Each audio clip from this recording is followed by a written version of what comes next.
कैसे आऊं रे कन्हैया, कैसे आऊं रे कन्हैया, तेरी गोकुल नगरी बड़ी दूर नगरी। कैसे आऊं रे कन्हैया, कैसे आऊं रे कन्हैया, तेरी गोकुल नगरी बड़ी दूर नगरी।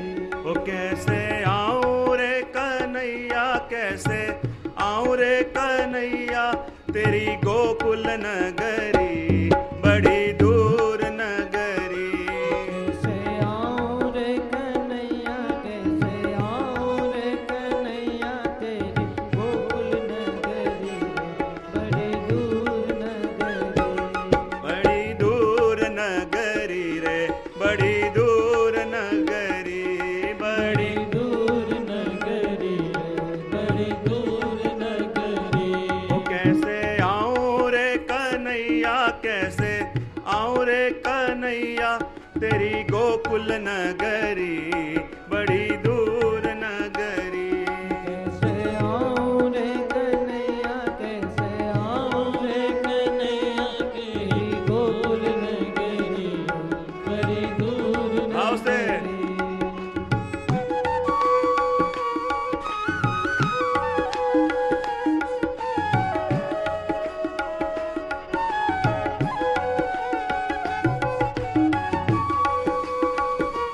हरि बोल।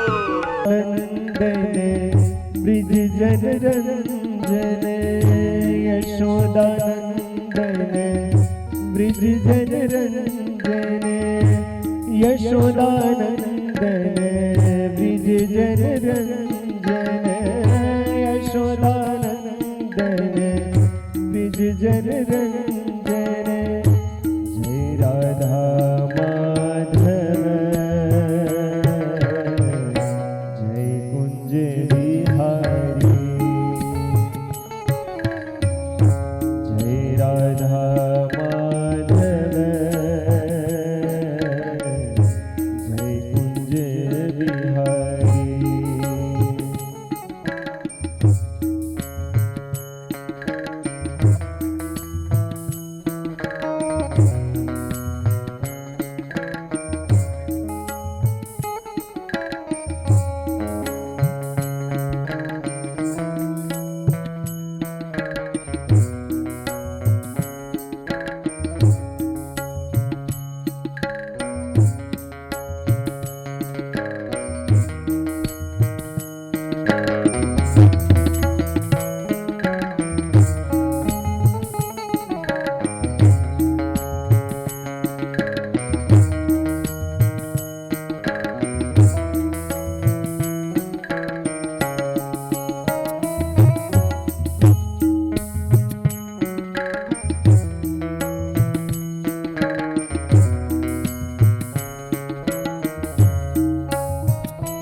हरे राम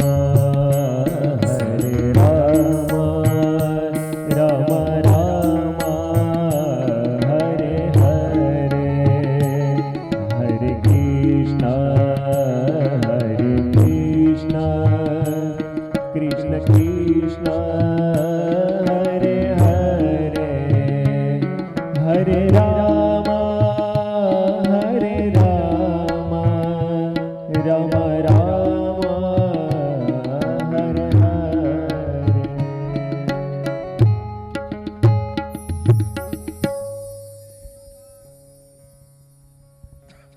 द्वितीया देवता मरुतो देवता विद्वेर्देवा देवता बृहस्पतिर्देवतेन्द्रो देवता वरुणो देवता भागवत देवता कर्पूरगौरं करुणावतारं संसारसारं भुजगेन्द्रहारं सदा वसन्तं हृदयारविन्दे भवं भवानी सहितं नमामि। मंगलम भगवान विष्णु मंगलम गरुड़ध्वज मंगलम पुंडरीकाक्ष मंगलायतनो हरे सर्वमंगलमांगल्ये शिवे सर्वार्थसाधिके शरण्ये त्र्यंबके गौरी नारायणी नमोस्तुते।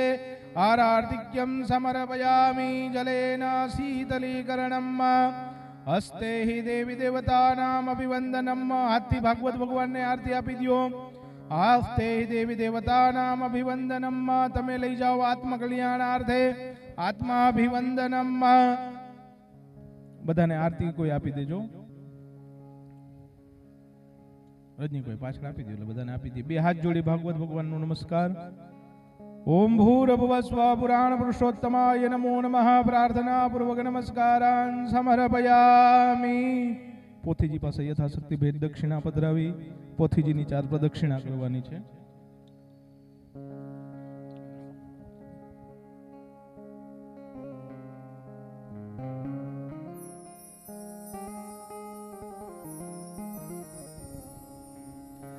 ॐ नमो भगवते वासुदेवाय ॐ नमो भगवते वासुदेवाय ॐ नमो भगवते वासुदेवाय ॐ नमो भगवते वासुदेवाय वासुदेवाय हरे वासुदेवाय वासुदेवाय हरि वासुदेवाय ॐ नमो भगवते वासुदेवाय ॐ नमो भगवते वासुदेवाय वासुदेव बोले ना पितृ तरी जाय वासुदेव बोले ना पितृ तरी जाय हरि ओम नमो भगवते वासुदेवाय ओम नमो भगवते वासुदेवाय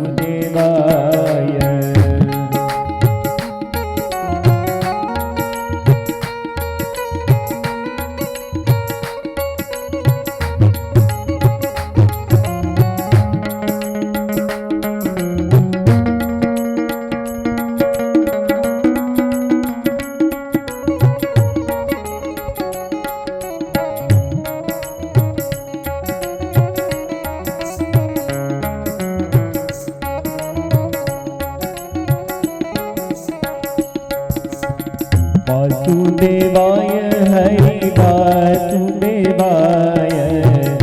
वासुदेवाय हरि वासुदेवाय हरि ओम नमो भगवते वासुदेवाय ओम नमो भगवते वासुदेवाय वासुदेवाय हरि वासुदेवाय वासुदेवाय हरि वासुदेवाय हरि ओम नमो भगवते वासुदेवाय ओम नमो भगवते वासुदेवाय ओम नमो भगवते वासुदेवाय પ્રદક્ષિણામ સમર્પયામિ બે હાથ જોડી પોથીજીને નમસ્કાર શ્રી પુરાણ પુરુષોત્તમાય નમો નમઃ પ્રાર્થના પૂર્વક નમસ્કારાન સમર્પયા આ પોથીજીની પૂજા કરી દો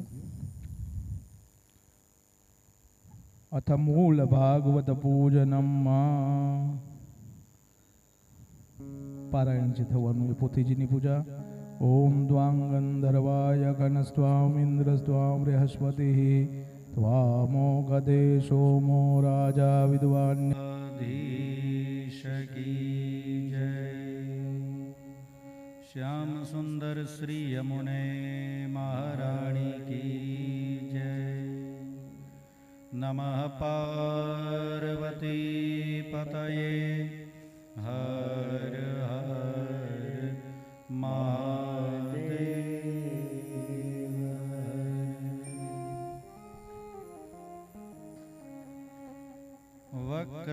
वक्रतुंड महाकाय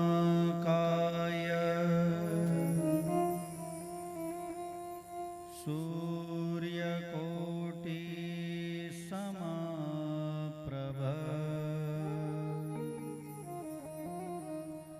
निर्विघ्नं कुरु मे देव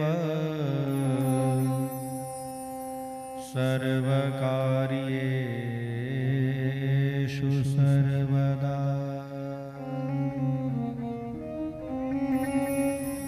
सर्वमङ्गलमाङ्गल्ये शिवे सर्वार्थसाधिके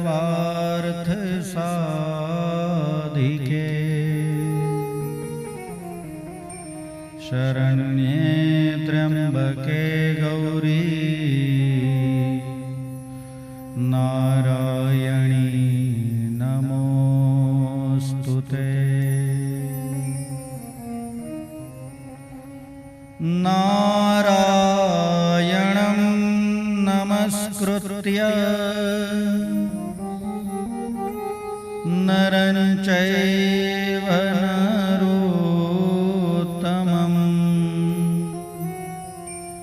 देवीं सरस्वतीं व्यासं ततो जयमुदीरये।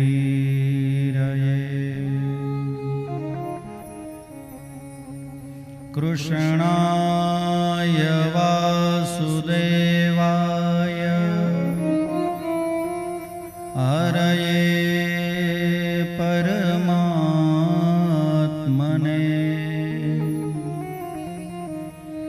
प्रणतः क्लेशनाशाय गोविन्दाय नमो नमः। वसुदेवसुतं देवं कंसचाणूरमर्दनं देवकी परमानन्दं कृष्णं वन्दे जगद्गुरुम्।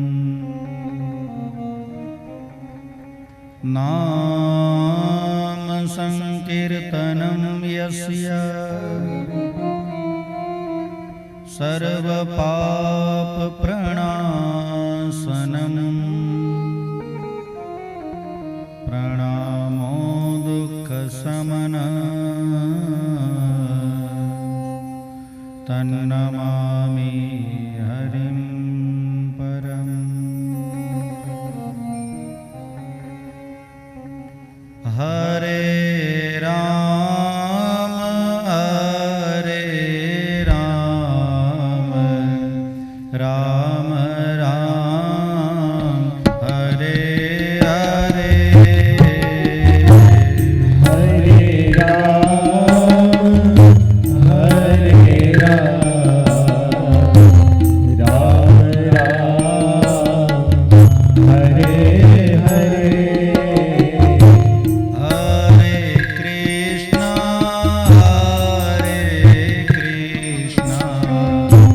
कृष्ण कृष्ण हरे हरे। हरे कृष्णा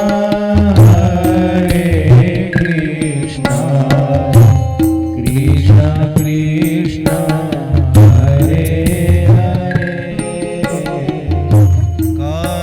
करारविन्देन पादारविन्दं मुखारविन्दे विनिवेशयन्तम्। भट्टस्य पत्रस्य पुटे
ગોવિંદ દામોદર માધવેતી જીહવે સદૈવં ભજ સુંદરાણી નામાનિ કૃષ્ણસ્ય મનોહરાણી સમસ્ત ભક્તાર્થ વિનાશનાની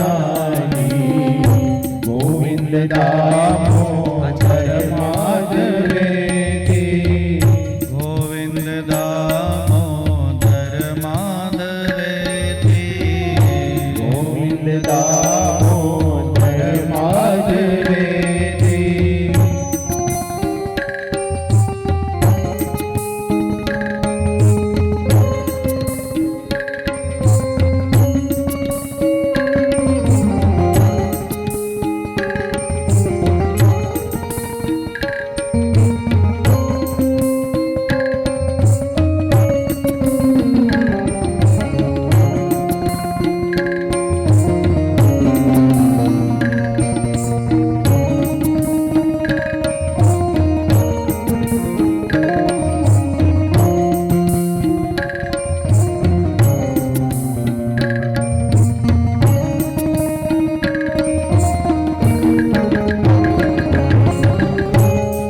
સુખાવસાને ઇદમેવ સારં દુઃખાવસાને ઇદમેવ જ્ઞેયં દેહાવસાને ઇદમેવ જાપ્યં ગોવિંદ દામોદર માધવેતી શ્રી કૃષ્ણ રાધા વર ગોકુલેશ ગોપાલ ગોવર્ધનનાથ વિષ્ણુ જીહવે વિભસ્વામૃત મેઘ દેવ ગોવિંદ દામોદર માધવેતી ગોવિંદ દામોદર માધવેતી ગોવિંદ દામોદર માધવેતી ગોવિંદ દામોદર માધવેતી ગોવિંદ દામોદર માધવેતી શ્રી ભાગવત ભગવાન કી જય નમઃ પાર્વતી પતये હર હર મહાદેવ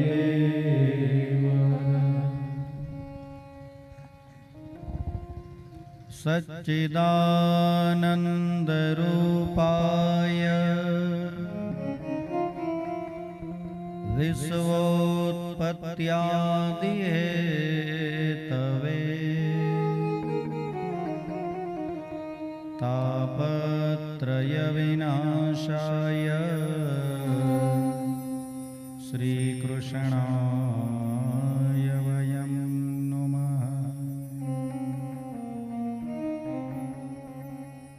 ભગવાન રાધા માધવના યુગલ ચરણારવિંદમાં પ્રણામ કરીને ભગવાન ભાગવતજી મહારાજના ચરણોમાં પ્રણામ કરીને પરિવારના કુળદેવી માતાજી ઈષ્ટ દેવતા કુલ દેવતાઓને પ્રણામ કરીને સમસ્ત પિતૃ દેવતાઓની દિવ્ય ચેતનાને પ્રણામ કરીને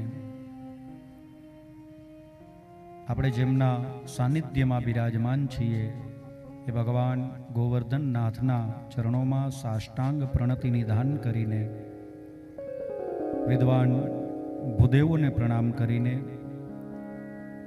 સંગીતકારોના સંગીતમાં બિરાજેલા માં શારદાને સરસ્વતીને પ્રણામ કરીને આપ સૌના હૃદયમાં બિરાજમાન આપના ઈષ્ટ આપના આરાધ્ય તમે જે ભગવાનને માનતા હો જેમનું આરાધન કરતા હો એ તમારા ઈષ્ટ દેવને પ્રણામ કરીને આવો ડઢાણિયા પરિવાર દ્વારા આયોજિત આ શ્રીમદ ભાગવત સપ્તાહ જ્ઞાન યજ્ઞનો શુભારંભ કરીએ.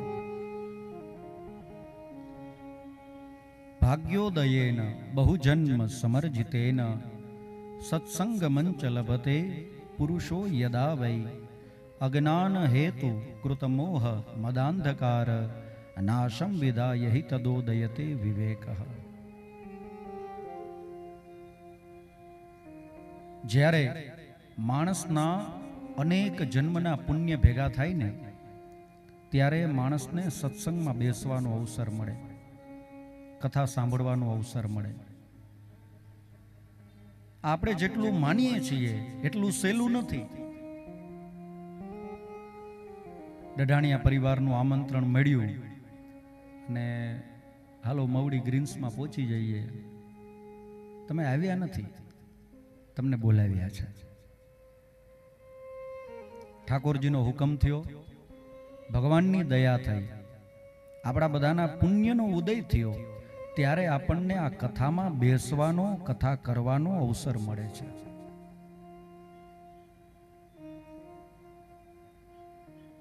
વિધાનસભામાં ખુરશી ઉપર જઈને એ બેસે ઇલેક્શનમાં, જે આપણા દ્વારા ઇલેક્ટ થાય. એ વિધાનસભા છે ને આ ધર્મસભા છે. આ ધર્મસભાની ખુરશીમાં કે સોફામાં કે ગાદલામાં આવીને એ બેસે છે જે ભાગવતજી દ્વારા સિલેક્ટ થાય. सरकार की महफिल सरकार सजाते हैं, सरकार की महफिल सरकार सजाते हैं, यहां वे ही आते हैं जिन्हें सरकार बुलाते हैं. અહીંયા એ જ આવે છે કે જેને ભગવાન બોલાવે છે, પરમાત્મા બોલાવે છે. પરિવાર એક નિમિત્ત બને છે. ભગવાને એમને કંઈક વધારે પુણ્ય પ્રદાન કર્યા હશે કે એના હાથે, એને ઘેર, એના આંગણે આવું સત્કાર્ય થાય છે. પણ સાથે સાથે તમારા મારા ભાગ્યનો ઉદય થયો છે, જેના લીધે આપણને આ કથા સાંભળવાનો અવસર મળે છે.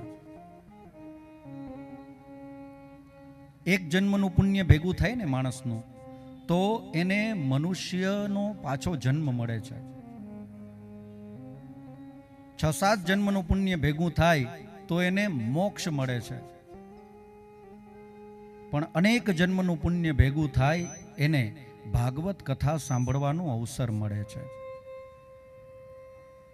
યાદ રાખજો, આ પૈસાથી થતું કામ નથી, પુણ્યથી થતું કામ છે. પૈસાવાળા તો આપણા કરતા વધારે રાજકોટમાં કેટલાય હશે. અડધું રાજકોટ વેચાતું લઈ લઈએ એવાય હશે. પણ એ બધાના ઘરે ભાગવતની કથા નથી થતી. જેના પિતૃઓએ કંઈક પુણ્ય કર્યા હોય અને જેના ભાગ્યનો ઉદય થાય, એના આંગણે, એના ઘરે જ શ્રીમદ ભાગવતજી પધારે છે. આપણે એવું માનતા હોઈએ કે પિતૃઓના ઉદ્ધાર માટે કથા કરવી છે, પિતૃઓના મોક્ષ માટે કથા કરવી છે. પણ યાદ રાખજો મારા શબ્દો, કે જેના પિતૃનો ઉદ્ધાર થઈ ગયો હોય ને એના ઘરે જ ભાગવતની કથા થાય. જેના પિતૃને સદગતિ મળી ગઈ હોય એના આંગણે જ ભાગવતની કથા થાય. બાકી પિતૃની દયા ન હોય, પિતૃનો ઉદ્ધાર ન થયો હોય તો ત્યાં બીજી ઘણી બધી રામાયણ ને મહાભારત થાય, પણ ભાગવત તો ન જ થાય. જોતા હોઈએ ને આપણે ક્યારેક સગાવાલામાં, ક્યારેક ગામમાં, સમાજમાં કેટલી બધી રામાયણો મહાભારતો હાલતી હોય છે. ભાઈ ભાઈઓને મગજમારી હાલતી હોય, પતિ પત્નીને ક્યારેક મહાભારત થઈ ગયું હોય, બાપ દીકરાને મોટી રામાયણ થઈ ગઈ હોય. પણ આપણા ઘરે, આપણા આંગણે ભાગવતની કથા થઈ, એનું કારણ આપણા પિતૃઓનો ઉદ્ધાર થઈ ગયો છે અને આપણા પિતૃઓની કૃપા આપણા ઉપર સંપૂર્ણપણે છે. તો જ આ ભાગવતની કથા થાય, બાકી ન થાય. આપણે એવું માનીએ છીએ કે આ ભાગવતની કથા પિતૃઓના કલ્યાણ માટે છે. યાદ રાખજો, આ કથા પિતૃઓના કલ્યાણ માટે પછી છે, પહેલા આત્મકલ્યાણ માટે છે, આપણા કલ્યાણ માટે છે. જે જીવતા છે, જે આ કથા સાંભળે છે, એના કલ્યાણ માટે આ કથા પહેલા છે. ભાગવત તમે તપાસો, જ્યારે અવસર મળે ત્યારે વાંચો, જ્યારે જ્યારે મોકો મળે ત્યારે સાંભળો. તમને જાણવા મળશે કે આ ભાગવતમાં એ બધું જાણવા જેવું છે કે જે ખરેખર આપણને જીવનમાં કામ લાગે એવું છે. દરેક વ્યક્તિને, દરેક વ્યક્તિની દરેક સમસ્યાને ધ્યાનમાં રાખી અને આ મહાગ્રંથોની રચના થાય છે. આપણે ત્યાં 4 વર્ણ છે, 4 આશ્રમ છે અને 3 અવસ્થાઓ છે. આ બધાને ભાગવત કામ લાગે છે, જીવવા માટે બહુ જરૂરી છે.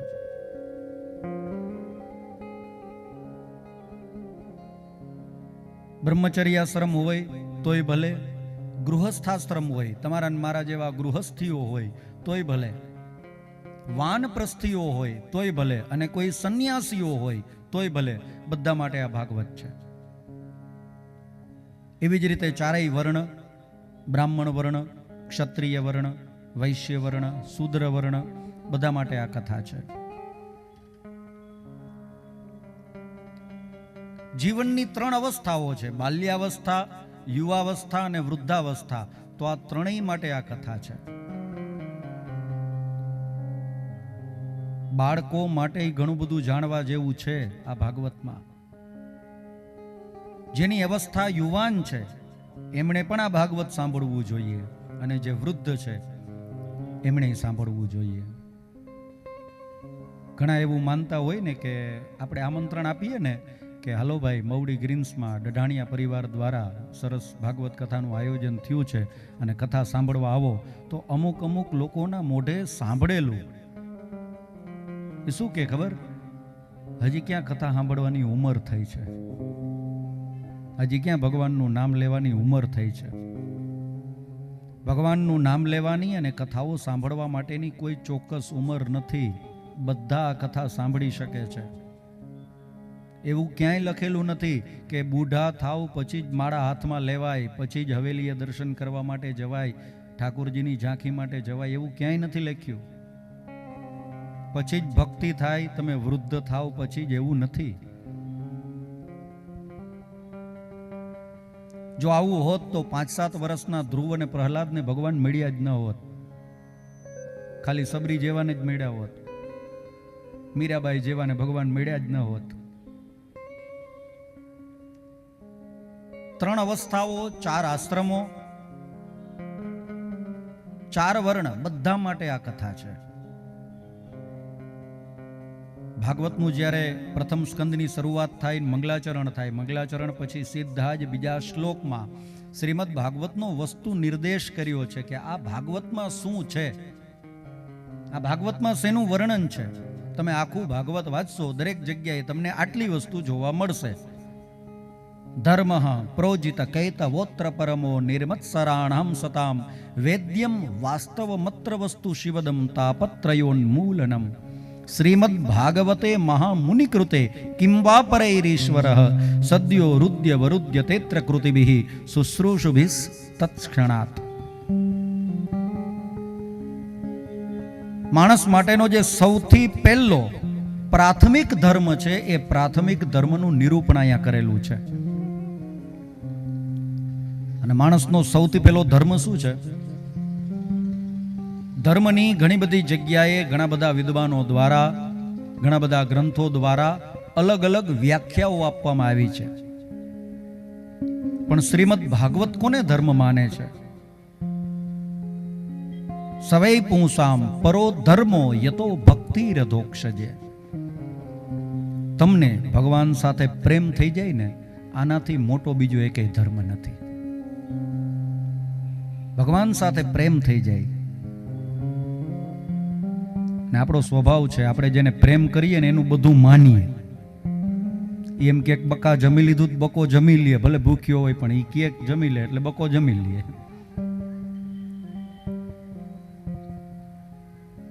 પ્રેમને વશ થઈ અને માણસ જેમ લાચાર બની જાય છે, એમ આ પ્રેમ જો ભગવાન સાથે થાય ને તો ભગવાને જે કીધું છે ને એ બધું આપણે કરીએ. જે ગીતામાં કીધું છે, જે ભાગવતમાં કીધું છે, જે રામાયણમાં ભગવાને જેટલું જેટલું કીધું છે એ બધું આપણે માનીએ, કારણ આપણે ભગવાનને પ્રેમ કરીએ છીએ. તો આનાથી મોટો બીજો કોઈ ધર્મ નથી ભાગવતની દ્રષ્ટિએ. સવૈ પુંસામ પરો ધર્મો યતો ભક્તિરધોક્ષજે. પરમ ધર્મનું અહીંયા નિરૂપણ કરવામાં આવ્યું છે. કેમ જીવન જીવાય આ આપણને ભાગવત શીખવે છે. ભક્તિની પ્રાપ્તિ કેવી રીતે થાય, જ્ઞાનની પ્રાપ્તિ કેવી રીતે થાય, વૈરાગ્યની પ્રાપ્તિ કેવી રીતે થાય, વિવેકની પ્રાપ્તિ કેવી રીતે થાય, આ બધું ભાગવતમાં નિરૂપણ કરવામાં આવ્યું છે. એટલે એવું ક્યારેય ન માનશો કે ભાગવત સાંભળવા માટે કે કથાઓમાં જવા માટે ઉંમર નક્કી હોય. અહીંયા આટલા બેઠા છો, આમાંથી એક બેના છોકરાઓએ એવું કીધું હશે તમે જાઓ હાથની કથામાં, અમે ઘર સંભાળીએ. કારણ કે અમારી હજી કથાની ઘણા હશે આમાં બેઠા હશે. તો યાદ રાખજો, કથા સાંભળવા માટે કોઈ ચોક્કસ ઉંમર નક્કી નથી હોતી.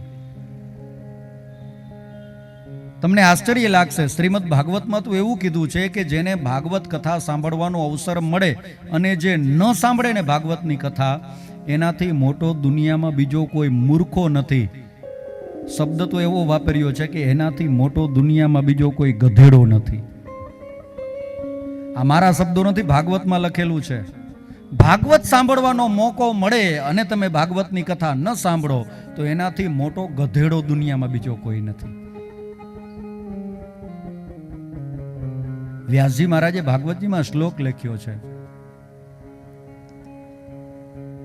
ચિત્તમ વિધાય શુક શાસ્ત્ર કથાન પીતા ચાંડાલ વચ્ચ ખરવદ બત તેન નીતમ મિથ્યાસ્વ જન્મ જનની જની દુઃખ ભાજા. જે માણસને ભાગવત સાંભળવાનો અવસર મળે છે, મોકો મળે છે, ભાગવતની કથા નથી સાંભળતો ને, યાદ રાખજો એ માણસે માત્ર ને માત્ર પોતાની માને પ્રસૂતિની પીડા આપવા માટે જન્મ લીધો છે. ખાલી પોતાની માતાને પ્રસૂતિની પીડા આપવા માટે જન્મ લીધો છે, બાકી એના જન્મનું બીજું કોઈ કામ નથી. બિલકુલ વ્યર્થ અને નિરર્થક એ જન્મ છે.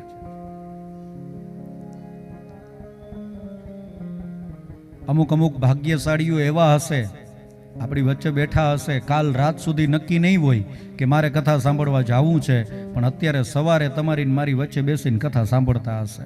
શું કામ?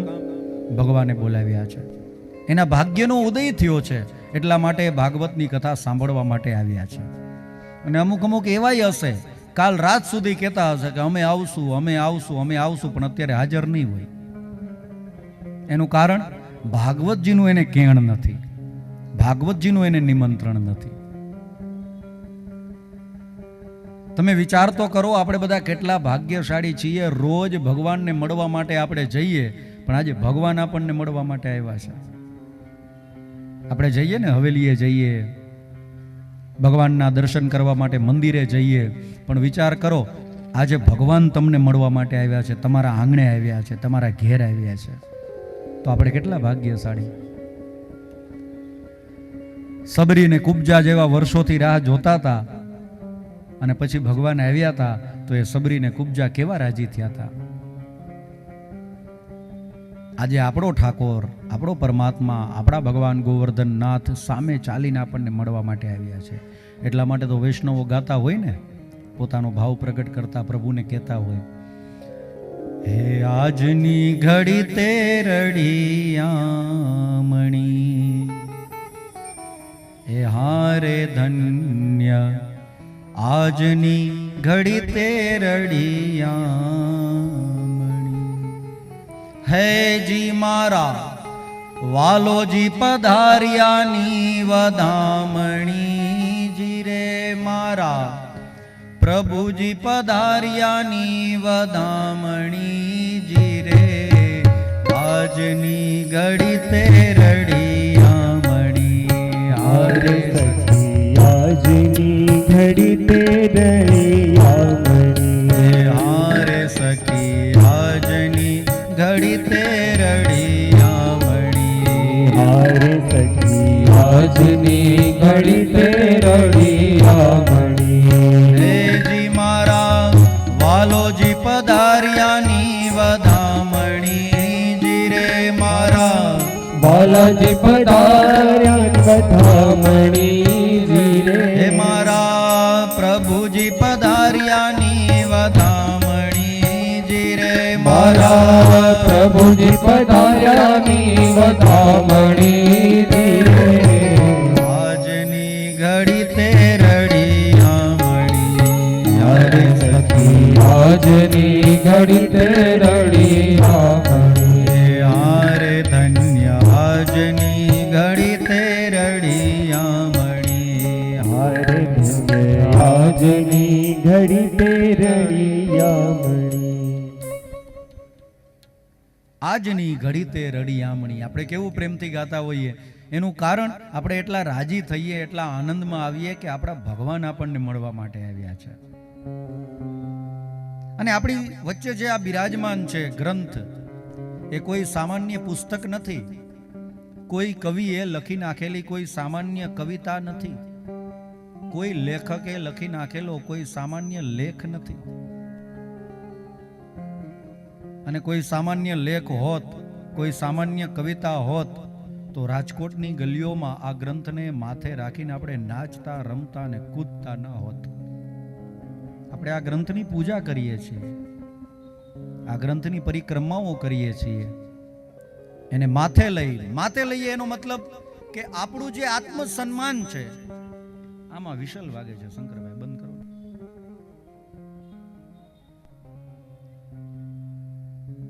આપણું જે આત્મસન્માન છે, આપણું આત્મગૌરવ છે, જે માણસ માટે સૌથી વિશેષ હોય, સૌથી વધારે હોય, સૌથી વધારે માણસ કોને મહત્વ આપતો હોય?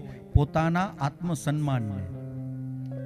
માણસને ક્યાંકથી કદાચ 2 રૂપિયા ઓછા મળે ને તો હાલે, પણ એને માન પૂરેપૂરું મળવું જોઈએ. એનું જે આત્મગૌરવ હોય એ જળવાવું જોઈએ. આપણા માટે આપણું આત્મગૌરવ સૌથી વધારે મહત્વનું હોય છે, પણ આપણે એના કરતા ઉપર આપણા માથે આ ગ્રંથને રાખીએ છીએ. આપણી જાત કરતા પણ વધારે મહાન આપણે આ ગ્રંથને ગણીએ છીએ. કારણ આ કોઈ સામાન્ય પુસ્તક નથી, આ કોઈ સામાન્ય ચોપડી નથી. બગડેલા મસ્તકને સુધારવાનું આ પુસ્તક છે, બગડેલી ખોપડીને સુધારવાની આ ચોપડી છે.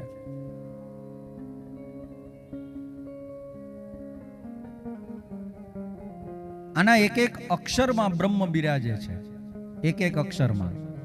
આપણે મંદિરે જઈને ભગવાનના જે દર્શન કરીએ ને, એ ભગવાનનું મૂર્તિમંત રૂપ છે,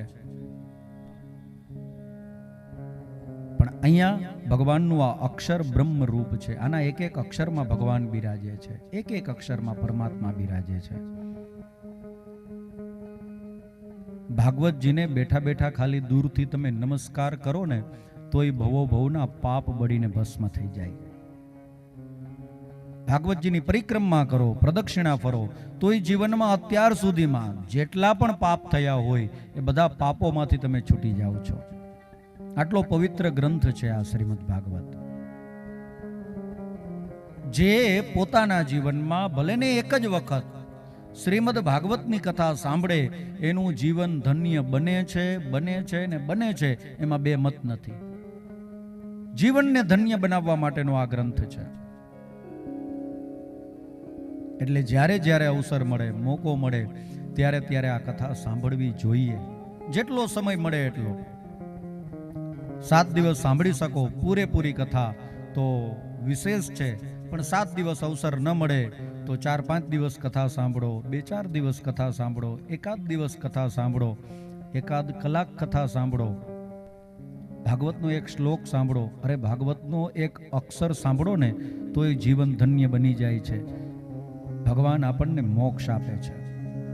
કેવી રીતે જીવન જીવવું એ શીખવે છે ભાગવત, અને કેવી રીતે મરવું એ ભાગવત શીખવે છે.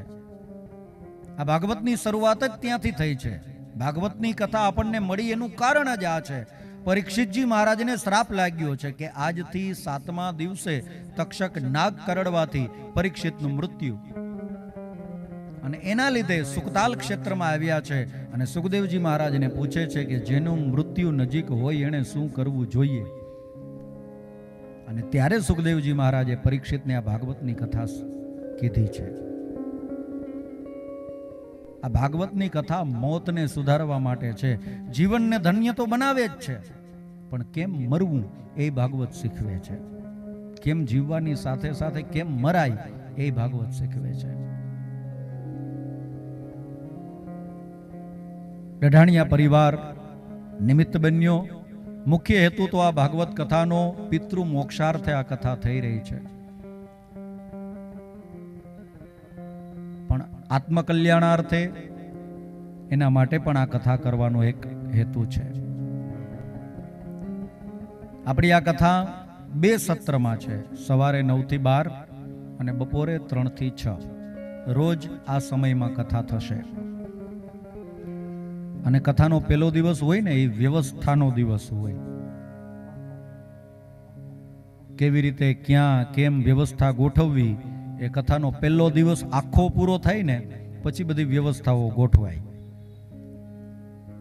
ક્યાં કેમ જમણવાર રાખવો, કથાનો મંડપ કેવી રીતે રાખવો, પોથી યાત્રા કેમ થશે, બધી વ્યવસ્થાઓ કેવી રીતે થશે, આ બધું કથાના પહેલા દિવસે નક્કી થાય. એટલે કદાચ આજે પહેલા દિવસે તમને કોઈ પણ જગ્યાએ કોઈ પણ જાતની નાની કે મોટી અગવડતા લાગે ને તો માની લેજો કે આજ પહેલો દિવસ હાલે છે અને વ્યવસ્થાનો દિવસ છે.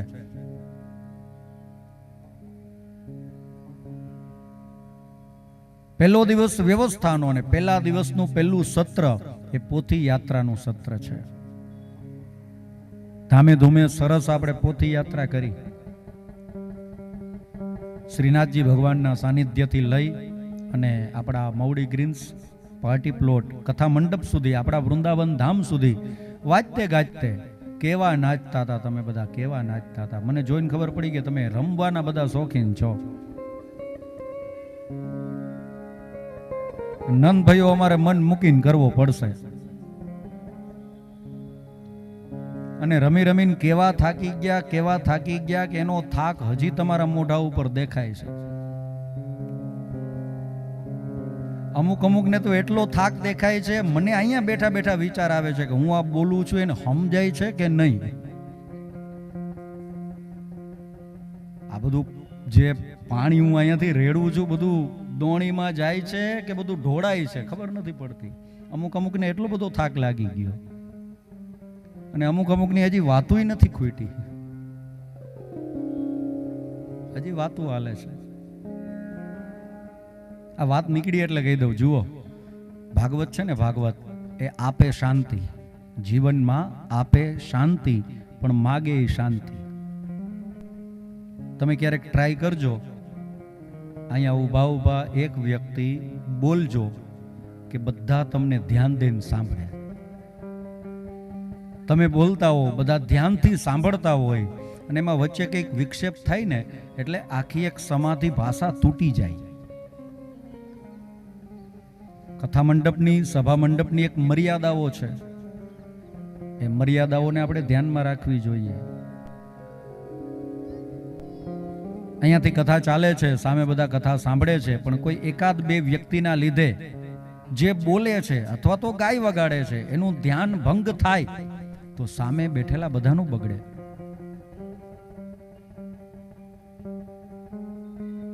કથા આપે છે શાંતિ, પણ આ 7 દિવસ યાદ રાખજો, કથા માંગે છે એ શાંતિ.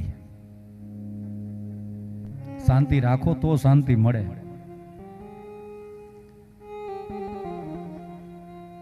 પેલું સત્ર એ પોથી યાત્રાનું સત્ર, અને વાજતે ગાજતે આપણે પોથીજીને આપણા કથા મંડપમાં અહીંયા બિરાજમાન કર્યા. જ્યારે કથાનો પ્રારંભ થાય ને ત્યારે સૌથી પહેલા મંગલાચરણ થશે. જ્યારે મંગલાચરણ હમણાં આપણે કથાનો પ્રારંભ કર્યો ત્યારે ગોવિંદ દામોદર સ્તોત્ર બોલ્યા હતા. આ ગોવિંદ દામોદર સ્તોત્ર એ આપણી કથાનું મંગલાચરણ છે. કોઈ પણ સારું કાર્ય કરતા હોઈએ ત્યારે ભગવાન બાલકૃષ્ણને યાદ કરીને, આપણા ઈષ્ટ દેવતાને કુળદેવી માતાજીને યાદ કરી અને કોઈ પણ શુભ કાર્યની શરૂઆત કરવી જોઈએ. મંગલાચરણ જ આપણને શીખવે છે કે મંગલ એનું થશે, જીવન ધન્ય એનું બનશે જેનું આચરણ શુદ્ધ હશે. આચરણ શુદ્ધ હોય ને એનું જીવન મંગલમય બને છે. અત્યારનો આ સમય એવો છે કે મંગળ ઉપર શું છે એની બધાને પરવા છે, પણ આપણું જીવન મંગળ કેમ બને એની કોઈ ચિંતા નથી. આત્મકલ્યાણના ઉપાયો વિશે માણસ વિચારતો જ નથી. માણસ પાસે એવો સમય જ નથી. આ સંસારની બધી મોહ માયાઓ એવી છે, એમાં આખો સંસાર એવો ઝડપાઈ ગયો છે કે જેના લીધે જીવન ધન્ય કેમ બને આવું વિચારવાનો માણસ પાસે સમય જ નથી. આપણું કલ્યાણ કેમ થાય આવું ક્યારેય વિચાર્યું કોઈએ? જ્યારે છેલ્લા શ્વાસ હાલતા હશે ત્યારે શું થશે, આવું વિચાર્યું ક્યારેય? માણસ આખી જિંદગી પેટનું કરે, શેઠનું કરે, એના માટે ઘણા બધા વેઠે કરે, પણ ઠેઠનું કંઈ ન કરે. જે છેલ્લે કામ આવવાનું છે એ માણસ નથી કરતો, અને આ બધું છેલ્લે કામ આવે છે. તમારું મારું જીવન મંગલમય બને છે અને આપણા જીવનને ધન્ય બનાવીને મુક્તિ આપે છે આ ભગવાનનું નામ, હરિનામ. આચરણને શુદ્ધ બનાવવા માટે મંગલાચરણ છે, એનું જ જીવન મંગલ બને છે. ગોવિંદ દામોદર સ્તોત્ર બોલીને આપણે મંગલાચરણ કરીશું. ત્યારબાદ કથાનો એક નિયમ છે કે જ્યારે પણ સત્સંગનો પ્રારંભ કરીએ ને, એ સત્સંગનો પ્રારંભ સંકીર્તનથી કરવો. ભગવાનની ધૂન બોલી અને પછી કથાની શરૂઆત કરવી, અને કથા જ્યારે પૂરી થાય ત્યારે પાછી ધૂન બોલવી. આ કથાનો નિયમ છે. આયુર્વેદ વિશે જે જાણતા હશે એને ખબર હશે કે તમે જમવા બેસો ને એટલે શરૂઆતમાં પહેલા થોડોક હળવો ખોરાક લેવાય. એટલે અપોષણના દાળ ભાત, પેલા જે વડીલો હતા એ પેલા દાળ ભાત ખાતા, થોડાક અપોષણના 3-4 ચમચી જેટલા. પછી ભારે ખોરાક તમારે જમવો હોય તો જમાય, એમાં મિષ્ટાન ખાઈ શકાય, ફરસાણ ખાઈ શકાય, અને પછી વળી છેલ્લે જમી લઈએ એટલે વળી પાછા દાળ ભાત. શરૂઆતમાં દાળ ભાત, છેલ્લે દાળ ભાત, વચ્ચે ભારે ખોરાક. આ જેમ આયુર્વેદનો નિયમ છે, જમવાનો નિયમ છે, એનું કારણ દાળ ભાત પચવામાં હળવો ખોરાક છે, બહુ જલ્દીથી પચી જાય છે, હળવાશથી પચી જાય છે, એટલે પહેલે ને છેલ્લે દાળ ભાત ખાવાના હોય. એમ કથામાં એવું હોય, કથામાં પહેલા ભગવાનનું નામ લેવાનું હોય, ભગવાનની ધૂન બોલવાની હોય, પછી ભારે ભારે ભાગવતના સિદ્ધાંતોની કથા કરવાની હોય, અને છેલ્લે વળી પાછું ભગવાનનું નામ લેવાનું હોય. આ કથાનો નિયમ છે. એટલે સત્સંગનો પ્રારંભ ભગવાનની ધૂનથી થાય, અને સત્સંગને વિરામ પણ ભગવાનની ધૂન બોલી અને આપવાનો હોય છે. આવો પ્રથમ દિવસનું આ પ્રથમ સત્ર, એનો આપણે બધા સાથે મળી અને શુભારંભ કરીએ. પણ એ પહેલા 2 મિનિટ ભગવાનની ધૂન બોલીએ, ભગવાનનું સ્મરણ કરીએ, ભગવાનને યાદ કરીએ, અને ત્યારબાદ કથામાં મંગલમય પ્રવેશ કરીએ. ગોવિંદ ગોવિંદ ગાઈએ રે રાધા કૃષ્ણ, ગોવિંદ ગુણ ગાઈએ રે. ગોવિંદ ગોવિંદ ગાઈએ રે. તમારે રમવું હોય તો રમી શકો. ગોવિંદ ગુણ ગાઈએ રે.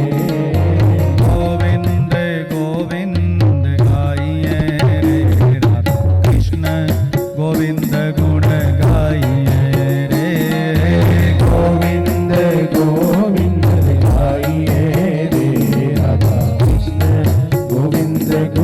ગાઈએ. નારાયણ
ગુણ ગાઈએ રે ગોવિંદ ગોવિંદ ગાઈએ રે રાધા કૃષ્ણ ગોવિંદ ગુણ ગાઈએ ગોવિંદ ગોવિંદ ગાઈએ રે રાધા કૃષ્ણ ગોવિંદ ગુણ ગાઈએ રે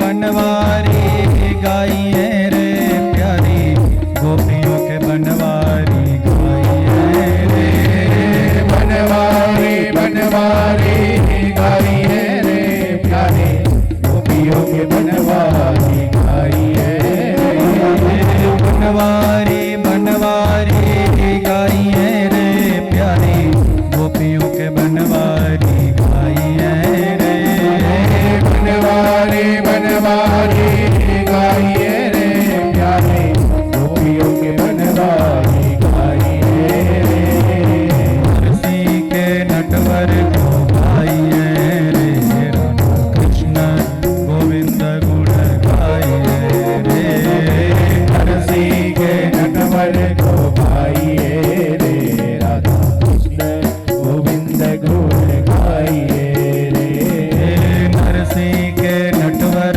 को गाइए रे राधा कृष्ण गोविंद गुण गाइए रे तुलसी के नटवर को गाइए रे राधा कृष्ण गोविंद गुण गाइए रे गोविंद गोविंद गाइए रे राधा कृष्ण गोविंद गुण गाइए रे गोविंद गोविंद गाइए रे राधा कृष्ण गोविंद गुण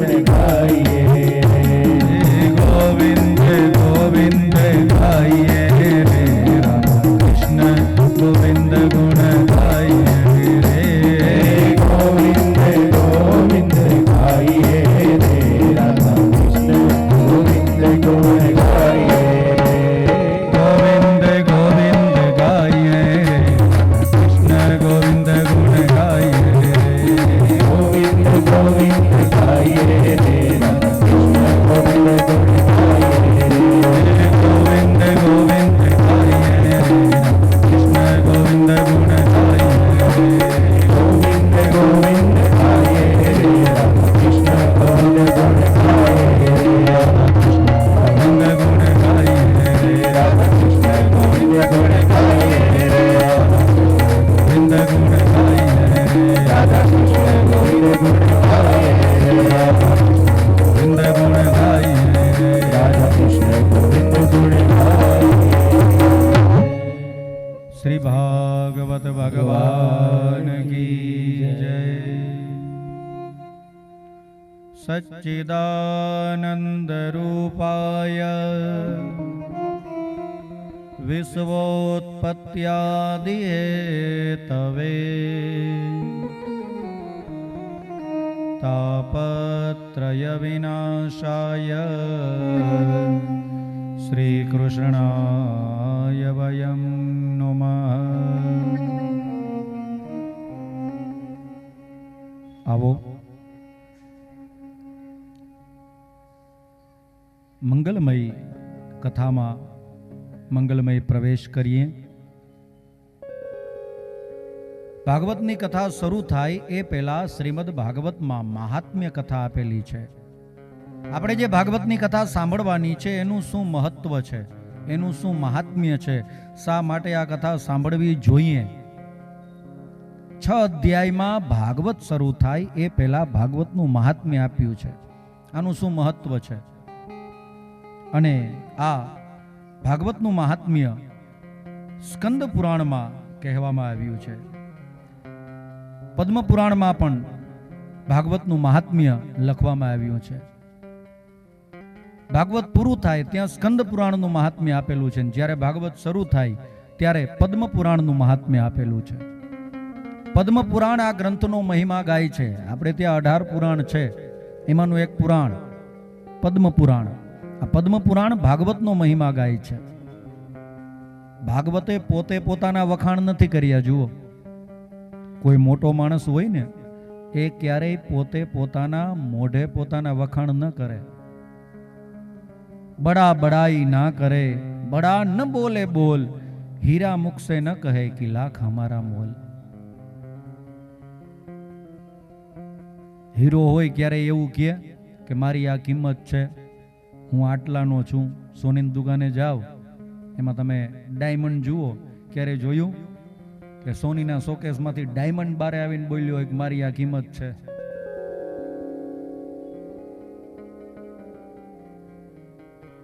એમ ભાગવત પોતે પોતાના મોઢે પોતાના વખાણ ન કરે કે મારું આ મહત્વ છે, મને આના માટે થઈને સાંભળો.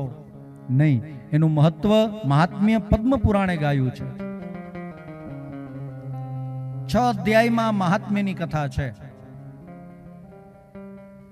એનો પ્રથમ અધ્યાય અને પ્રથમ શ્લોક, એમાં વ્યાસજી મહારાજે ભગવાન શ્રી કૃષ્ણની વંદના કરી છે, ભગવાન શ્રી કૃષ્ણને પ્રણામ કર્યા છે. હમણાં જ કીધું ને, કોઈ પણ સારું કાર્ય કરતા હોઈએ તો એ સારા કાર્યનો શુભારંભ ભગવાનને યાદ કરી, ભગવાનનું નામ લઈ અને પછી એ કાર્યનો આરંભ કરવો જોઈએ. વ્યાસજી મહારાજે પણ એવું કર્યું છે. ભગવાન શ્રી કૃષ્ણને નમસ્કાર કર્યા, ભગવાન શ્રી કૃષ્ણને પ્રણામ કર્યા છે. શ્રી કૃષ્ણાય વયમ નુમઃ આવું લખ્યું, પણ ભગવાન શ્રી કૃષ્ણ કેવા, કયા ભગવાન શ્રી કૃષ્ણને આપણે વંદના કરીએ છીએ? તો ભગવાન શ્રી કૃષ્ણનો પરિચય આપતા કહે છે, સચ્ચિદાનંદ રૂપાય વિશ્વોત્પત્યાદિ હેતવે તાપત્રય વિનાશાય. અને પછી લખ્યું શ્રી કૃષ્ણાય વયમ નુમઃ. એ ભગવાન કૃષ્ણનું સ્વરૂપ કેવું છે એ લખ્યું પહેલા, ત્યારબાદ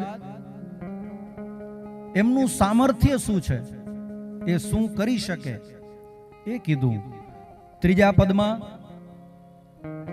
એ ભગવાનનો સ્વભાવ કેવો છે એ લખ્યું. સ્વરૂપ, સામર્થ્ય અને સ્વભાવ, ભગવાનના ત્રણેય વર્ણન કરીને એવા ભગવાનને પ્રણામ કર્યા છે. એવા ભગવાન શ્રી કૃષ્ણને પ્રણામ કે જે ભગવાન શ્રી કૃષ્ણ સચ્ચિદાનંદ રૂપ છે, જે ભગવાન સદરૂપ છે, ચિદરૂપ છે અને આનંદ રૂપ છે. સદરૂપ કોને કહેવાય, ચિદરૂપ કોને કહેવાય અને આનંદ રૂપ કોને કહેવાય? સત એને કહેવાય કે જેનો ક્યારેય નાશ ન થાય, જે ક્યારેય નાશ ન પામે ને એને સત કહેવાય. આ દુનિયામાં બધું નાશ પામે છે, પણ ક્યારેય ભગવાનનું નામનો નાશ નહીં થાય. જ્યારથી સંસાર શરૂ થયો ત્યારથી લઈ અને જ્યાં સુધી સંસાર વિનાશ પામશે, સંસારનો પ્રલય થઈ જશે, આ સૃષ્ટિનો પ્રલય થઈ જશે, ત્યાં સુધી જો કોઈ અજર અને અમર રહેવાનું હોય તો એ ભગવાનનું નામ છે. જે ક્યારેય નાશ ન થાય એને સત કહેવાય. જે ભગવાન શ્રી કૃષ્ણ સદરૂપ છે, જેનું નામ ક્યારેય દુનિયામાંથી નાશ નથી પામવાનું, એવા ભગવાન શ્રી કૃષ્ણને મારા પ્રણામ. બીજું, ભગવાન ચિદરૂપ છે. ચિત એટલે ચેતના. તમારામાં અને મારામાં જે પરમ ચેતના રૂપે બિરાજમાન છે એ ભગવાન જ છે, એ ભગવાનને પ્રણામ.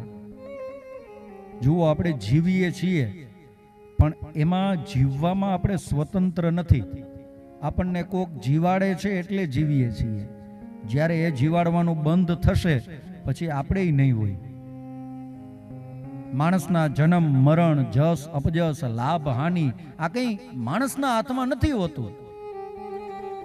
એ જેના હાથમાં છે એવા ચિદરૂપ પરમાત્માને મારા પ્રણામ, એવા ભગવાન શ્રી કૃષ્ણને મારા પ્રણામ. ભગવાન શ્રી કૃષ્ણ કેવા છે?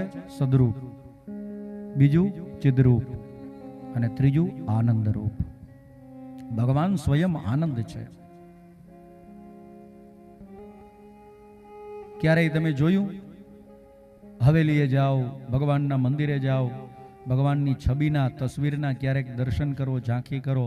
ભગવાન રડતા હોય ને આમ માથે હાથ દઈને બેઠા હોય કે હાય રામ હવે શું થશે. આવો કોઈ દી ક્યાંય ભગવાનનો ફોટો જોયો? ભગવાનનું સ્વરૂપ જોયું ક્યાંય? ક્યારેય આવું જોયું ન હોય. કારણ ભગવાન સ્વયં આનંદ રૂપ છે, સાક્ષાત આનંદ છે પરમાત્મા. એટલા માટે તો જુઓ ને, વ્રજમાં જ્યારે ભગવાન પધાર્યા, વ્રજવાસીઓએ ઉત્સવ ઉજવ્યો, ત્યારે બધા વ્રજવાસીઓએ શું ગાયું હતું? શું ગાતા હતા વ્રજવાસીઓ? નંદ ઘેરે આનંદ ભયો જય. વગાડવું નથી, આ બધા હમણાં રમવા મળશે, રમવાના તો શોખીન છે. આપણે નંદભાઈઓ ચોથેથી કરવાનો છે. બધા જ વ્રજવાસીઓએ ગાયું છે કે નંદ ઘેર, અને પછી શું બોલ્યા? આનંદ ભયો. ભગવાન આનંદ રૂપ છે. ભગવાન જીવનમાં આવે પછી માણસના જીવનમાં હંમેશા આનંદ આનંદ અને આનંદ જ રહે છે. સ્વયં આનંદનું રૂપ છે. અને તમે જેને આનંદ માનો છો એ હકીકતમાં આનંદ નથી, એનું એક બીજું નામ છે. એ નામ છે મજા. આનંદ અને મજા એમાંય પાછો ફેર છે.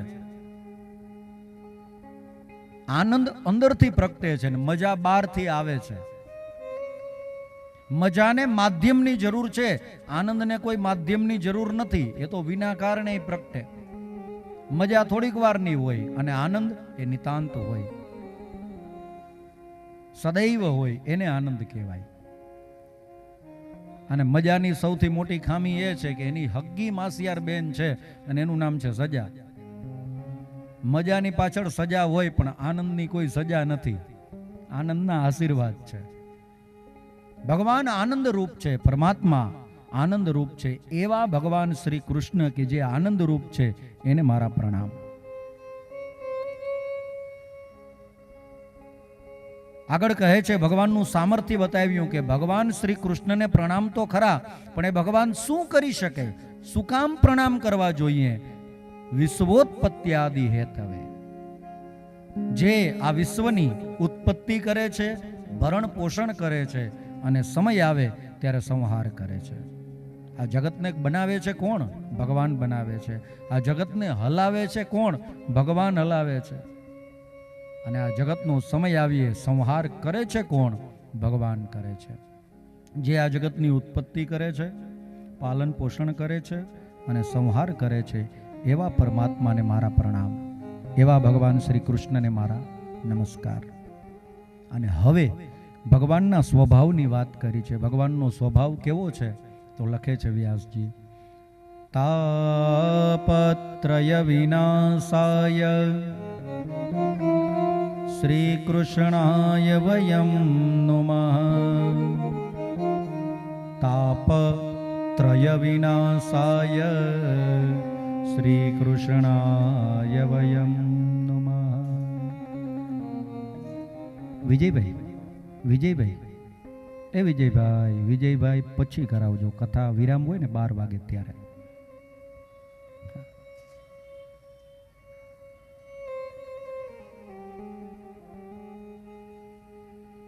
ભગવાનના સ્વભાવનું વર્ણન કર્યું છે. ભગવાનનો સ્વભાવ કેવો છે? તો લખે તાપત્રય વિનાશાય. જે આપણા ત્રણેય પ્રકારના તાપોનું શમન કરે છે. દરેક માણસ અહીંયા જેટલા પણ બેઠા છે, આપણે બધા 3 પ્રકારના સંતાપથી તપીએ છીએ, અને એનું નામ છે આધિ, વ્યાધિ અને ઉપાધિ. કોના જીવનમાં નથી? કોના જીવનમાં નથી આવી, અથવા તો કોના જીવનમાં નહીં આવે? બધાના જીવનમાં આવે છે આધિ, વ્યાધિ અને ઉપાધિ. આપણા આધિ, વ્યાધિ અને ઉપાધિમાંથી આપણને જે છોડાવે છે એ ભગવાન છે.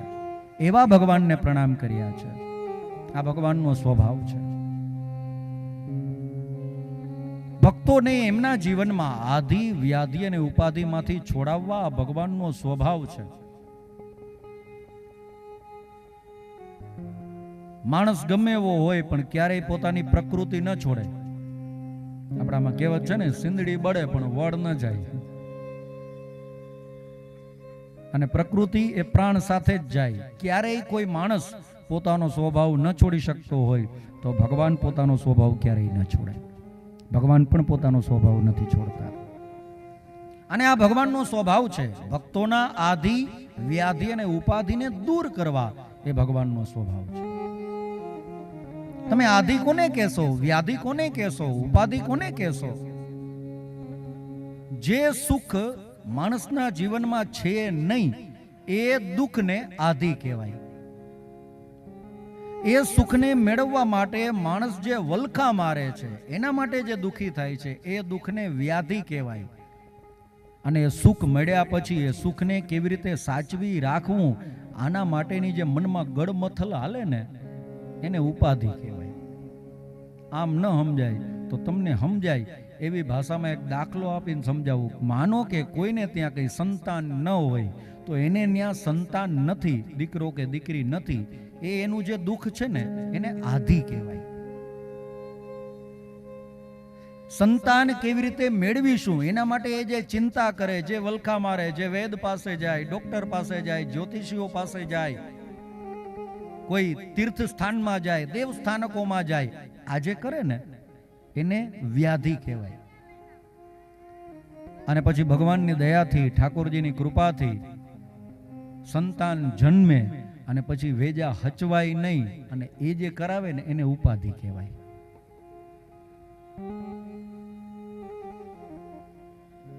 આધિ, વ્યાધિ, ઉપાધિ. અને આ ત્રણેય પ્રકારના સંતાપમાંથી આપણને જે છોડાવે છે એ છે ભગવાન. એવા ભગવાન શ્રી કૃષ્ણને પ્રણામ કર્યા છે. આવો આપણે બધા સાથે મળી ભગવાન શ્રી કૃષ્ણને વ્યાસજીની સાથે, જેમ વ્યાસજીએ પ્રણામ કર્યા એવા ભગવાન શ્રી કૃષ્ણને પ્રણામ કરીએ. શ્રી બાલકૃષ્ણલાલ કી જય. અહીંયાથી વ્યાસજી મહારાજ ગ્રંથની શરૂઆત કરે છે.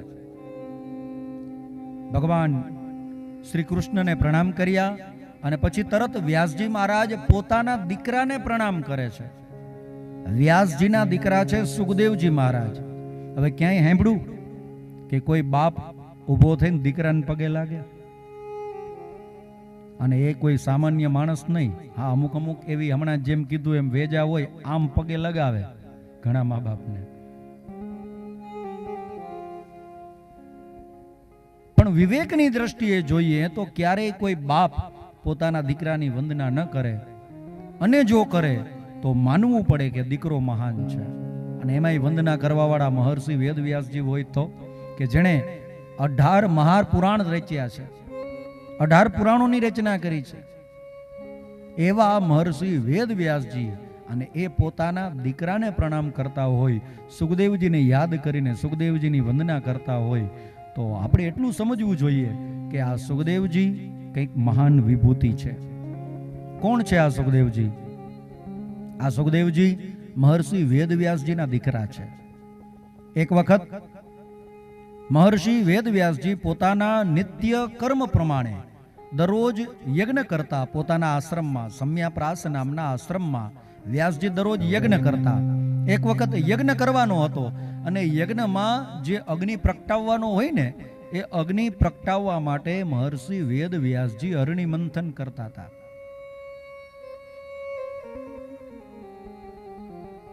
વલોણા જેવું લાકડામાંથી બનાવેલું અગ્નિ પ્રગટાવવાનું યંત્ર, એને કહેવાય અરણી. પહેલાના સમયમાં માચિસથી યજ્ઞમાં અગ્નિ નો પ્રગટાવાતો. લાકડાની સાથે લાકડું ઘસી અને એમાંથી અગ્નિ પ્રદીપ્ત થતો અને એ અગ્નિ યજ્ઞકુંડમાં પધરાવતા અને પછી યજ્ઞ થતો. આજે જ્યારે તમે પોતાના ઘરે કે સમાજમાં કે કોઈ પણ જગ્યાએ બહુ મોટા મોટા યજ્ઞો થતા હોય ને, 3 દિવસનો યજ્ઞ, 5 દિવસનો યજ્ઞ, 7 દિવસ, 9 દિવસ, 11 દિવસ. પૂછવા અહીંયા અમારા આચાર્ય બેઠા છે, આચાર્ય હેમંતભાઈ ભટ્ટ વચ્ચે બેઠા છે. આજે અમારા આચાર્ય હેમંતભાઈ જ્યારે 3 દિવસ, 5 દિવસ કે 7 દિવસનો યજ્ઞ હોય ને, તો અરણી મંથનથી અગ્નિ પ્રગટાવે છે. આ લાકડું જ એવું છે કે લાકડાની સાથે લાકડું ઘસાય ને તો એમાંથી અગ્નિ પ્રગટે છે. આ ચોમાસા જેવી ઋતુ હોય તો થોડીક વાર લાગે છે, પણ જો ઉનાળો હોય તો 5-7 મિનિટમાં જ, બરોબર ને શાસ્ત્રીજી? 5-7 મિનિટ તો માંડ થાય. 5-7 મિનિટમાં આજની તારીખમાં લાકડામાંથી અગ્નિ પ્રગટ થાય છે. માચીસનો ઉપયોગ ન થાય. મહર્ષિ વેદવ્યાસજી પોતાને ત્યાં પોતાનો નિત્ય કર્મ યજ્ઞ કરવા માટે અરણી મંથન કરતા હતા. અને એવામાં મહર્ષિ વેદવ્યાસજીએ પોતાના નજરની સામે ઇન્દ્રના સ્વર્ગની એક સુંદર અપ્સરા જોઈ. અને વ્યાસજી અપ્સરામાં મોહાંધ બન્યા. વ્યાસજીનું શુક્ર સ્ખલિત થયું, અરણીમાં પડ્યું. જે વખતે મહર્ષિ વેદવ્યાસજીનું શુક્ર સ્ખલિત થઈ અરણીમાં પડ્યું, એ વખતે બરાબર અરણીમાંથી અગ્નિ પ્રગટ્યો છે. અને વ્યાસજીનું શુક્ર હતું એટલા માટે એમાંથી એક પુત્ર પ્રગટ્યો છે. ને આ દીકરો એ બીજું કોઈ નહીં, એ છે સુખદેવજી મહારાજ. આવી રીતે સુખદેવજીનું પ્રાગટ્ય થયું છે. અયોનિજ છે સુખદેવજી મહારાજ. સુખદેવજી મહારાજે માના કુખે જન્મ નથી લીધો, આપમેળે પ્રગટ્યા છે. અરણી મંથનમાંથી અગ્નિની સાથે પ્રગટ્યા છે. અને મહર્ષિ વેદવ્યાસજી અરણી મંથન કરતા હતા એટલા માટે મહર્ષિ વેદવ્યાસજી સુખદેવજીના પિતા, કારણ કે એમણે પ્રગટાવ્યા છે. અને શુક્ર મહર્ષિ વેદવ્યાસજીનું હતું.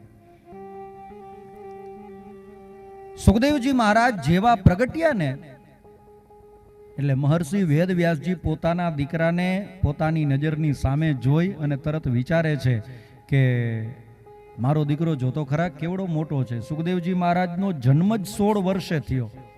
જ્યારે પ્રગટ્યા ને ત્યારે 16 વર્ષના હતા. અને મહર્ષિ વેદવ્યાસજી 16 વર્ષના દીકરાને જોઈ અને મનથી વિચારે છે કે મારો દીકરો તો લગ્ન જેવડો થઈ ગયો, હવે મારે એના લગ્ન કરાવવા જોશે. રૂમઝૂમ કરતી રૂડી વહુ આવશે ઘરમાં, એને ત્યાં દીકરાઓ થશે, હું દાદો બનીશ, મારા પૌત્રાને ને બધાને બાળકોને હું રમાડીશ. આવા કેટલા બધા વિચારો મહર્ષિ વેદવ્યાસજી પોતાના મનથી કરે છે. સુખદેવજી મહારાજ સામે ઊભા ઊભા મનથી વિચારે છે કે મારો જન્મ સંસારના કલ્યાણ માટે થયો છે, સંસાર બાંધવા માટે નહીં. આવું વિચારી અને તરત જ સુખદેવજી મહારાજ જન્મતા વેત ભાગે છે, ઘર છોડીને ભાગે છે. કોઈ પણ માણસનો જન્મ થાય, નાનું બાળક જન્મે એટલે સૌથી પહેલું કામ શું કરે? રડવાનું કરે. સૌથી પહેલું કામ રડવાનું કરે. પણ સુખદેવજી મહારાજે સૌથી પહેલું કામ શું કર્યું? ભાગવાનું કર્યું. સંસારથી ભાગ્યા છે, સંસારની મોહમાયાથી ભાગ્યા છે. સુખદેવજી મહારાજને ભાગતા જોયા એટલે મહર્ષિ વેદવ્યાસજી તરત જ એમની પાછળ દોડે છે. હે પુત્ર ઉભો રે, હે પુત્ર, હે પુત્ર, હે પુત્ર. પુત્ર પુત્ર કરતા કરતા મહર્ષિ વેદવ્યાસજી પાછળ દોડે છે. પુત્રના પ્રેમમાં વિહવળ બની ગયા છે મહર્ષિ વેદવ્યાસજી. હવે સમજાવે એ કોણ? આખી દુનિયાને જે મહર્ષિ વેદવ્યાસજી જ્ઞાન આપે એ મહર્ષિ વેદવ્યાસજી પુત્રના પ્રેમમાં પાગલ બને તો એને પછી સમજાવવા કોણ જાય? આપણે ત્યાં વેદ પેલા એક જ હતો, અત્યારે 4 વેદ છે. ઋગ્વેદ, યજુર્વેદ, સામવેદ અને અથર્વવેદ. આ એક વેદમાંથી 4 વેદોના વિભાજન મહર્ષિ વેદવ્યાસજીએ કર્યા છે. આપણે એક ગ્રંથ સાંભળીએ છીએ, એક પુરાણ સાંભળીએ છીએ, શ્રીમદ ભાગવત. આવા તો 18 છે. અને 18 પુરાણોના રચયિતા મહર્ષિ વેદવ્યાસજી છે. વેદવ્યાસજી કોણ છે તમને કહું છું. 18 પુરાણ રચ્યા, વેદોના વિભાજન કર્યા, બ્રહ્મસૂત્ર લખ્યા. અને આપણે મહાન ગ્રંથ આપણે બધા જેને જાણીએ, આદરથી એનું નામ લઈએ. અને સંસારનું સૌથી મોટામાં મોટું લાંબામાં લાંબુ મહાકાવ્ય મહાભારત, આ મહાભારતની રચના વેદવ્યાસજીએ કરી છે. આટલો જ્ઞાની માણસ અને પુત્રના પ્રેમમાં પાગલ બનીને હે દીકરા ઉભો રે, ઉભો રે, ઉભો રે આમ કરતો કરતો દોડે તો એને સમજાવવા કોણ જાય? છોકરાઓ તોફાન કરતા હોય ઘરમાં તો વડીલ જે હોય ને એ ખીજાય, પણ ઘરમાં જે બુઢિયા હોય એ તોફાન કરે પછી એને સમજાવે કોણ? એના જેવું છે. કોઈની હિંમત નથી હાલતી મહર્ષિ વેદવ્યાસજીને રોકવાની. અને એવામાં આ સંસારના વૃક્ષો અને વૃક્ષોની ડાળીઓ મહર્ષિ વેદવ્યાસજીના ચરણમાં ઢળીને પ્રાર્થના કરે છે કે હે વ્યાસજી, તમે તમારા દીકરાને જવા દો. એનું પ્રાગટ્ય તમારા ઘરમાં રહેવા માટે નથી થયું, સંસારના કલ્યાણ માટે, સમાજના કલ્યાણ માટે એનું પ્રાગટ્ય થયું છે. તમારા ઘરે રહેશે તો ખાલી તમારા ઘરનું કલ્યાણ કરશે, પણ એ વિચરતા રહેશે, પરિભ્રમણ કરશે. સાધુ ને સરિતા એ તો વહેતા ભલા, સંત અને સરિતા એ જેમ વહે ને એમ સમાજનું કલ્યાણ કરે. ગામમાં નાનકડું ગામ હોય અને ગામ પૂરતી નાનકડી નદી હોય તો એ એક જ ગામનું ભલું કરી શકે, પણ એ નદી વહેતી હોય તો એના વહેણના કાંઠે જેટલા ગામ આવે બધા ગામનું ભલું કરે, બધા ગામનું કલ્યાણ કરે, બધાના ખેતર સુધી વાડી સુધી પાણી પહોંચાડે. પણ એ નદી વહેતી હોય તો એ પાણીને તમે બાંધી દો, પછી એ પાણી આગળ જઈ ન શકે, બીજાનું કલ્યાણ ન કરી શકે. એમ સરિતા અને સાધુનું પણ એવું છે. સાધુ જો એક જગ્યાએ સ્થિર થઈ જાય ને તો સમાજનું કલ્યાણ ન થાય. એ જેટલી જગ્યામાં સ્થિર હોય એટલી જ જગ્યાનું કલ્યાણ થાય. ઝાડવાઓ કહે છે કે તમારા દીકરાને જવા દો, એનો જન્મ જ પરોપકાર માટે થયો છે. કોઈ સમજાવી ન શક્યું મહર્ષિ વેદવ્યાસજીને, એવા વખતે ઝાડવાઓ સમજાવે છે. કહે છે વ્યાસજી, આ તમારો દીકરો પરોપકાર માટે પ્રગટ્યો છે ને અમને આ પરોપકારના ગુણ અમારી મા પાસેથી મળ્યા છે. અમારા બેની મા આમ જુઓ ને તો એક સરખી છે. આ સુખદેવજીની મા છે અરણી, અરણીમાંથી પ્રાગટ્ય થયું ને. આ સુખદેવજીની મા છે અરણી અને ઝાડવાઓ કહે છે અમારી મા છે ધરણી. આ ધરતી માતા એ અમારી મા છે. અમારી માએ જ અમને આવા સંસ્કાર આપ્યા છે કે કોકનું ભલું કરવું, કોકનું કલ્યાણ કરવું. 18 પુરાણોને એક બાજુ રાખી દો સાહેબ તમે, અને તમને કોઈ પૂછે કે 18 પુરાણોનો સાર શું, આ બધા પુરાણોમાંથી શીખવાનું શું? બસ આ શીખવાનું છે. મહર્ષિ વેદવ્યાસજીને કોઈએ પૂછ્યું કે તમે 18 પુરાણ રચ્યા પણ 18 પુરાણનો સાર કહી દો ને. મહર્ષિ વેદવ્યાસજી 18 શ્લોકમાં 18 પુરાણનો સાર કહે છે. અષ્ટાદશ પુરાણેષુ વ્યાસસ્ય વચનદ્વયમ. મહર્ષિ વેદવ્યાસજી આ ગ્રંથો દ્વારા સમાજને બે જ વાત સમજાવવા માંગે છે. એક કે જેટલું બને એટલું કોકનું ભલું કરવું, કલ્યાણ કરવું, કોકને કામ આવવું. એક બીજું, કારણ વિના કોઈને નડવું નહીં. પરોપકારથી મોટું બીજું કોઈ પુણ્ય નથી, અને કારણ વિના કોકને નડો એનાથી મોટું બીજું કોઈ પાપ નથી. પરોપકારાય પુણ્યાય પાપાય પરપીડનમ. ઝાડવાઓ કહે છે વ્યાસજી, આ તમારો જે દીકરો છે ને એ દીકરાનો પ્રાગટ્ય સમાજના કલ્યાણ માટે થયું છે, માટે તમે એને જવા દો. ઝાડવાઓની વિનંતી સાંભળી અને મહર્ષિ વેદવ્યાસજી પાછા પોતાના આશ્રમે આવી જાય છે. આ બાપ મહર્ષિ વેદવ્યાસજી પોતાના દીકરાને પ્રણામ કરે છે, કારણ કે એના વતી આ પરોપકારી ઝાડવાઓ વ્યાસજીના ચરણે ઢળી પડ્યા હતા. પેલું કારણ આ. બીજું કારણ, આપણે જે આ ભાગવતની કથા સાંભળીએ છીએ, આ ભાગવતની કથાના પ્રધાન વક્તા, કથા કહેવા વાળા એ કોણ છે? સુખદેવજી મહારાજ. એટલા માટે પ્રધાન વક્તા છે ને, એ વક્તા છે એટલે પ્રણામ કર્યા છે. વક્તા ભલે પછી કદાચ દીકરો હોય, પણ જે શ્રોતા હોય ને એને પગે લાગવું પડે, વક્તાને વંદન કરવા પડે, વક્તાને જે કથા વાંચતા હોય એને. એટલા માટે પ્રણામ કર્યા છે. સુખદેવજી મહારાજ આત્મા રામ છે, પોતાના આત્મામાં રમણ કરનારા છે. જુઓ, સુખદેવજીને સમાજના નીતિ નિયમો સાથે કંઈ લેવા દેવા નથી. એના મનમાં ક્યારેય સ્ત્રી અને પુરુષનો ભેદે નથી. કોણ સ્ત્રી કોણ પુરુષ એની સાથે કોઈ ભેદ નથી. સુખદેવજી તો બસ પોતાના આત્મામાં રમણ કરે છે.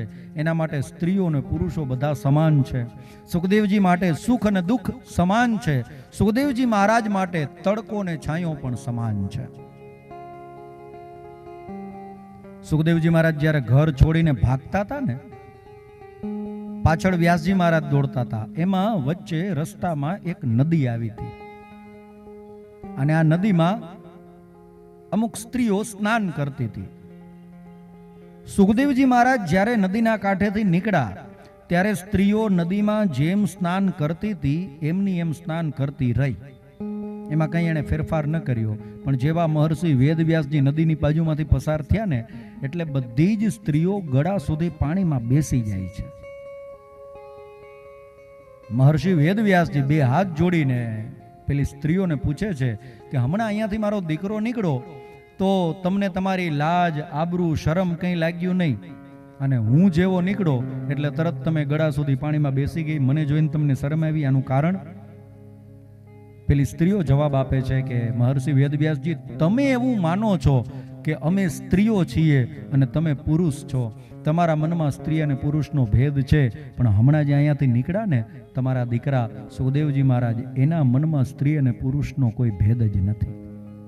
એના માટે બધા સમાન છે. સ્ત્રી હોય તોય ભલે, પુરુષ હોય તોય ભલે, એના માટે બધા સમાન છે.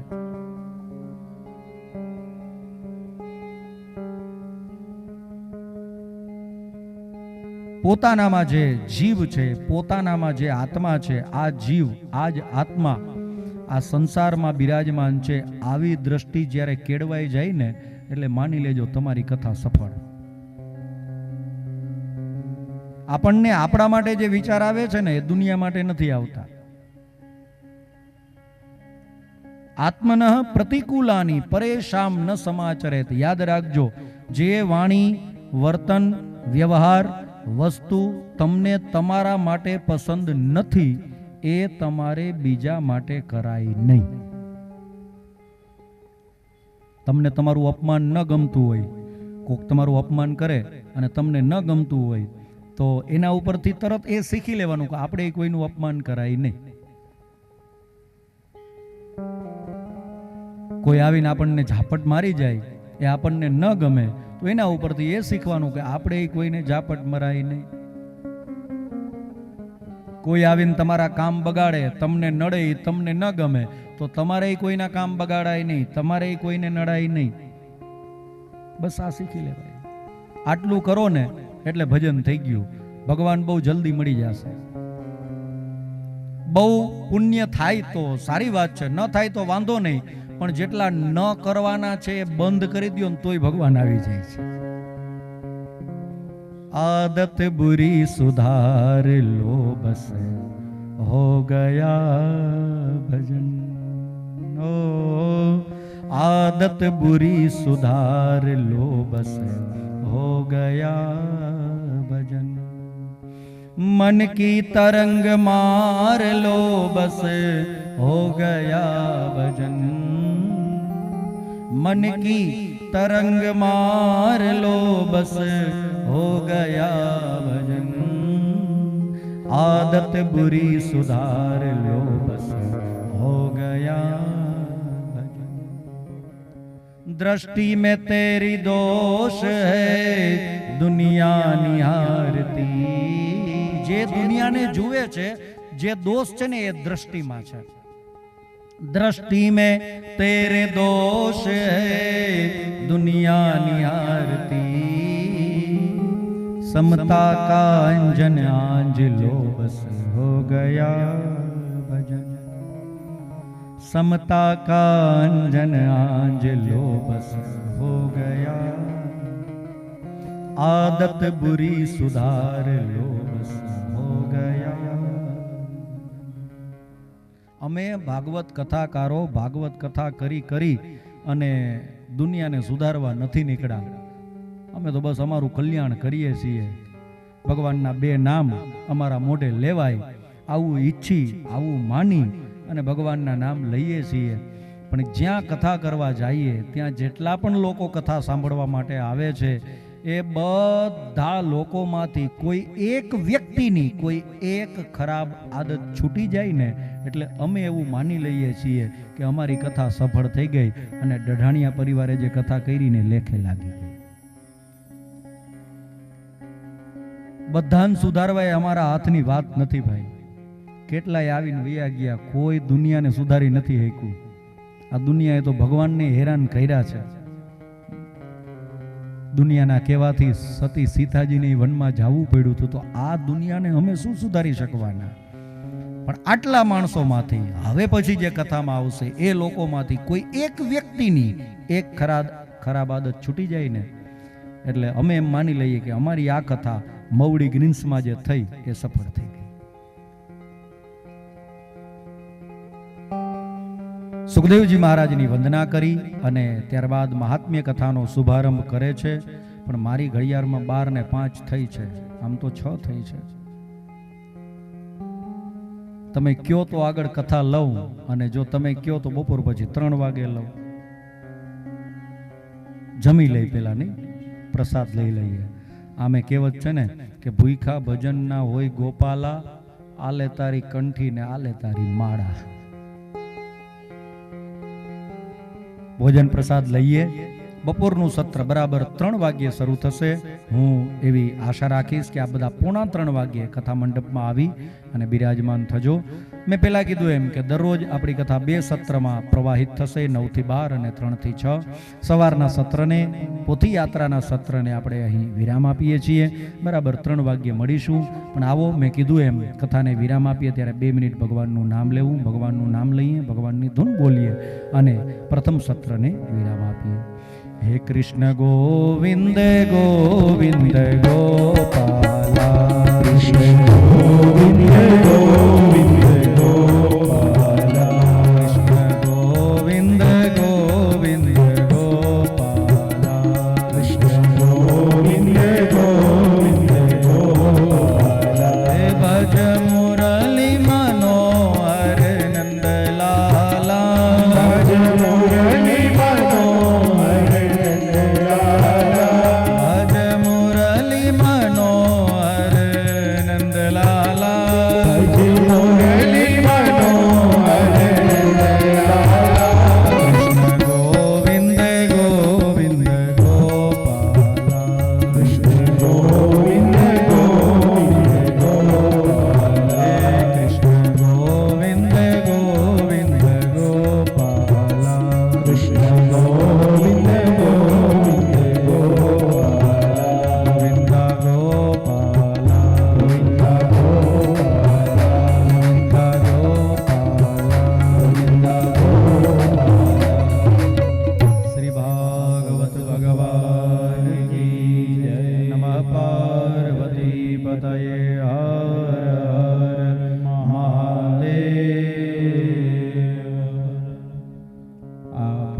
બીજા સત્રમાં બપોરે બરાબર 3 વાગે મળીએ. ત્યાં સુધી સૌને જય શ્રી કૃષ્ણ. અને પરિવાર તરફથી બધાને મહાપ્રસાદ લઈને જ જવાનું છે.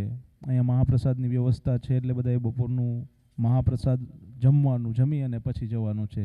સૌને જય શ્રી કૃષ્ણ. હવે કોઈને પોથીજીની દર્શન કરવા હોય, પોથીજીની પ્રદક્ષિણા કરવી હોય તો આવી અને કરી શકે.